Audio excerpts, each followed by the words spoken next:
ご視聴ありがとうございます。今回は KTC さんネプロスのネクストからスタンダードラチェットの NBR390X をご紹介です。ネクストの名前の通り次世代な雰囲気が漂うラチェットです。ごっそり肉を抜かれたハンドルが特徴的。最初見た時はこの奇抜なデザインから否定的な見方をしていたのですが、いざ手にしてみたらこれとても雰囲気が良くて、実際に使ってみてさらに気に入ってしまいました。ネプロスのネクスト 390X 紹介をさせていただきます。外観がこちらです。今までのネプロスと変わってサテンメッキ調となりました。ピカピカに光ってはおりませんが、仕上げは相変わらず綺麗です。角、エッジの多いデザインですが、その全ては滑らかですし、面の歪みはありません。見た目に関して何も欠点は見つからないですね。磨きだろうがなし地だろうが、まあとにかくかっこいい。ネプロスの血統というのがわかる仕上げの良さとなっています。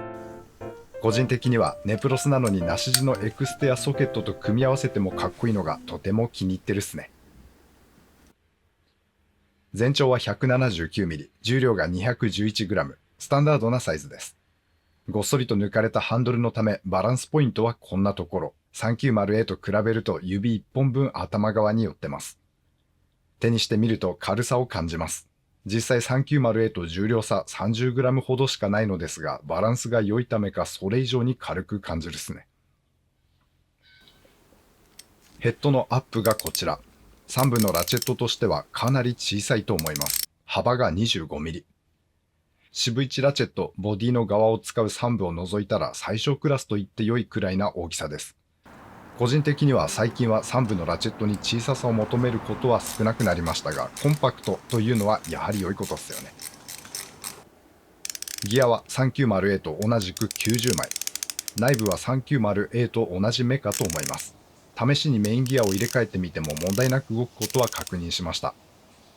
空転させた感じは普通です。重くもなく軽くもなくって感じ。これも 390A と同じですね。ちょっとかさついたような感じに回ります。それからネプロスの伝統なのでしょうか、プッシュリリース機能がつきます。390A と比べるとボタンのサイズは一緒なのですが、外側、ボディ側が面取りというかされていまして、ちょっとだけ押しやすくなってます。ただ、これでもまだボタンが小さいというのか、親指の腹だと押し切れない、ソケット外したいのに外れそうで外れないということはたまに起こります。もう少しストローク詰めてあったらいいなとは思うんですけど、まあこれでも常用していてストレスを感じるほどではございません。特徴的なグリップの形がこちらです。トポロジー最適化という何とも難しそうなことをやった結果だそうで、強さと軽さを両立しているとのこと。奇抜なデザインとなっていますが、手にしてみるととてもしっくりときます。表側は丸みを帯びてないスパッと切ったような形なのですが、これのおかげでどっちから握っても手のひらがちゃんと道具に引っかかってくれる感じで良い使用感を生んでいます。表裏で形は違うグリップですが、どちら向きに握ってみても違和感はありません。使ってみて手なじみの良さが素晴らしいと感じています。これすごく好みな道具です。バランス感とか手にかかるちょっとしたくぼみとか、ヘッドが面で構成されているのとかが全部いい具合に使いやすく、手なじみの良さを感じる要素となってます。このバランスの良さは初めて持った時の感触そのままっすね。使ってみてもその印象は悪い方に変わることはありませんでした。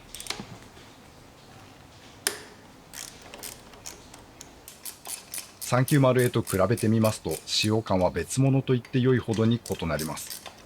390X はヘッドを持って振った時の軽快な感じが好き。使っていて体力的な負担は減っていると感じます。単純に軽いということと、あとはより手にかかってくれますので握る力が少なくても良い感じ。落っことしたりしにくいですね。曲線と直線のバランスがちょうど良いのでしょう。対して 390A はハンドルを思いっきり握り込むような力仕事には向いていると感じます。390X に比べて角がないですから手のひらが痛くなりにくく。390X も当然その辺は無難にこなしますが、 A の方がよりパワープレイには向いてるのかなとは感じています。また高級感も A が上ですね。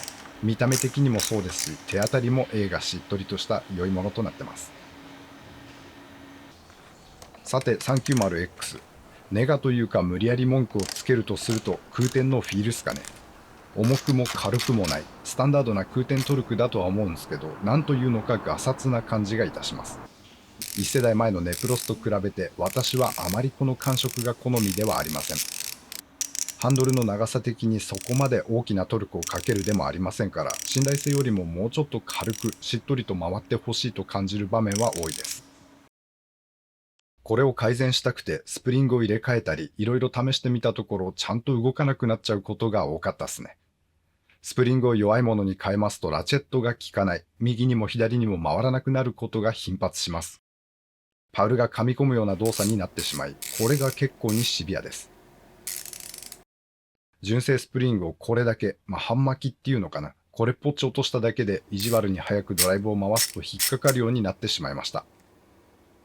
入れるオイルの量、これによっても調子を落とすことがありまして、ラチェットのフィール変えるのは難しめかなと感じてます。現在はスプリングの線形、外形を落として自由帳は少し長いものを組んで、さらに高級を入れてかさ上げ、プリロードを強めて使っています。これでも意地悪テストすると動作はおかしくなることはあります。すごい早くドライブ回すと引っかかるっすね。実際に使う場面ではこんなに早く回すことはなく、引っかかりはまず起きないので、これで問題なしとして使っています。使いやすさと信頼性のバランス的にこの辺が良いところですかね。空転トルクほんのわずかに軽くなった程度ですが、個人的にはとても使いやすくなりました。ただ改造は正直おすすめしません。メーカーの保証を受けることはできなくなりますし、信頼性は下がります。また今回改造するために使った部材、スプリングにしろボールにしろ入手性は良くないので手間はかかりますし、コストもかさみます。私は今のところ改造品を使っていますが、純正状態に戻すかもしれません。改造した結果の耐久性についてはしばらく使って問題があれば概要欄に追記などで報告をさせていただきたいと思っています。続いては仕上げについて。ネプロスのアイデンティティでもある磨きの仕上げではないということをネガとして挙げておきます。個人的にはこのサテンメッキとてもかっこいいと思っていますが、私の友人のネプロス大好きっ子は390の A と X を並べてまじまじと見ながら、なんでこっちは磨きじゃねえんだろうと残念そうにしていました。従来のファンからはやはりネプロス磨きの仕上げを求める声は多そうです。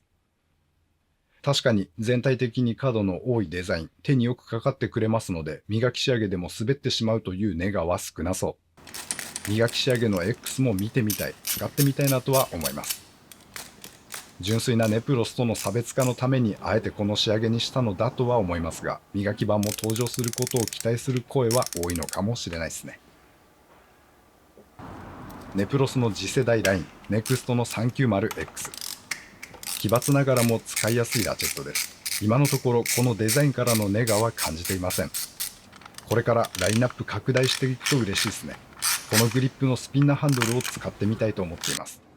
ネプロスのスピンナー硬くていいんですけど、重量からか形からか使っていると疲労感がすごいんです。ぜひネクストのこのグリップでの登場というのを期待してしまいました。バランスが良い素晴らしい手なじみのネクスト、機会がございましたらお手に取られていただきたいです。ご視聴ありがとうございました。